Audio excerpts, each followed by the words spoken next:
ये थोड़ा सा आमद और खर्च का हिसाब बताने के लिए हाजिर हुआ हूं मैं। बैतुल माल में हमारे पास टोटल 11,63,005 रुपया आया है।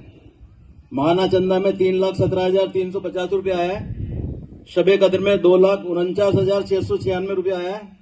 और ईद का मेरुज हाल की 3 महीने की आमद 2,02,613 रुपये आई है। और जुमे की आमद 2,13,068 रुपये आई है। इस तरह से टोटल आमद हमारे चार्ज लेने के बाद 41,65,000 रुपये आई है अब तक, जो रिकॉर्ड है अब तक का। और इस दौरान जो खर्च हुआ है 14,96,182 रुपये खर्च हुआ है। और अभी हमारे पास 26,27,943 रुपया बचा हुआ है, जिसमें से हमने 20 लाख की एफडी करवा दी है और बाकी पैसा बैंक के अंदर रखा हुआ है। जिस किसी भाई को इसकी डिटेल जाननी हो अंजुमन ऑफिस में आ सकता है, किसी तरह की उसके अंदर रोक नहीं है। वहां जो काली फिल्में लगी हुई थी वो हटा दी गई है। दूसरा, पेंशन पहले 25,000 रुपये हर महीने दी जाती थी, अब हमने उसको बढ़ा के 55,500 रुपया हो गई टोटल। पहले 50 बेवाओं को दी जाती थी, इस बार हमने उसको 74 कर दिया, 74 बेवाओं को दे रहे हैं।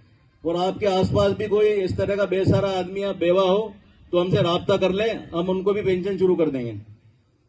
दूसरा, एडमिशन जो हमने बेसिक नर्सिंग कोर्स में किए थे, 8 बच्चों ने एडमिशन लिए हैं। और कंप्यूटर के बेसिक कोर्स में RSCIT में 63 एडमिशन चल रहे हैं अभी हमारे पास। 5 बैच हम चला रहे हैं और उसका पूरा सेटअप हमने शुरू करके और ये सारा काम शुरू कर दिया है।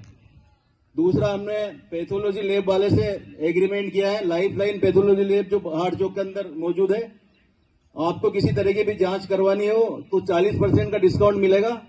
और उसके हार्ट चौक में एक रतन राजेश मेडिकल स्टोर है, उससे भी हमने एग्रीमेंट किया है। तो दवाइयां अगर आपको लेनी है तो 17% डिस्काउंट से दवाई आपको मिलेगी। उसके लिए दोनों कार्ड हम 21 तारीख से अंजुमन ऑफिस से देना शुरू कर देंगे, तो आप अपने कार्ड बनवा लें और इस छूट का भी आप फायदा उठाएं। दूसरा, ईदगाह के अंदर अभी हमने काम शुरू करवा रखा है, तो 2 परमानेंट स्टेज बनवा रहे हैं हम। वो स्टेज इसलिए बनवा रहे हैं कि इससे टेंट वालों से उसकी फिक्स रसीद कटवा देंगे, 3,000 4,000 पर शादी के हिसाब से जो भी उनसे बैठ के बात होगी, तो एक परमानेंट इनकम हमारे शुरू हो जाएगी। इसके अलावा हमने 2 मदरसे शुरू किए थे 1 मई 2024 से।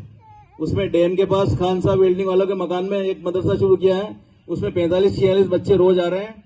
और एक इकराम मोहल्ले में किया था, उसमें 30 से 32 बच्चे रोज आ रहे हैं और हाफिज साहब उसमें बेहतरीन खिदमत अंजाम दे रहे हैं। अब 1 जुलाई से हम 3 मदरसे और शुरू करने जा रहे हैं। एक तो आपकी ईदगाह के पीछे जो बस्ती है, यहाँ पे नीलगर समाज का जमात खाना है, उसके अंदर एक मदरसा शुरू करने जा रहे हैं, उसकी पूरी तैयारी हो गई है। और एक आंगनवाड़ी के पास में एक मदरसा वहां शुरू कर देंगे। उसके अलावा हम एक लेडीज आलिमा भी हम लेकर के आ रहे हैं, हाफिज साहब के साथ के आएंगे वो, तो वो लेडीज के लिए वो दीनी तालीम देगी। और साथ ही एक नाइट क्लास, जिन लोगों को दीनी जानकारी नहीं है, ईशा के बाद नाइट क्लास भी हम शुरू करने जा रहे हैं। और इसके अलावा भी अगर आप कोई तजवीज देना चाहे, मशवरा देना चाहे, तो आप हमें दे सकते हैं। और किसी तरह की भी कोई शिकायत हमें है तो आप ऑफिस में आकर हमसे मिल सकते हैं।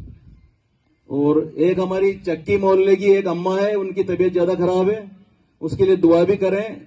वो कोटा ICU के अंदर भर्ती है और उनके लिए झोली लेकर के साबिर भाई और नफीस भाई बाहर खड़े हैं। तो ईद के बाद जो भी मुमकिन हो आप उनके लिए इमदाद करें। अस्सलाम वालेकुम।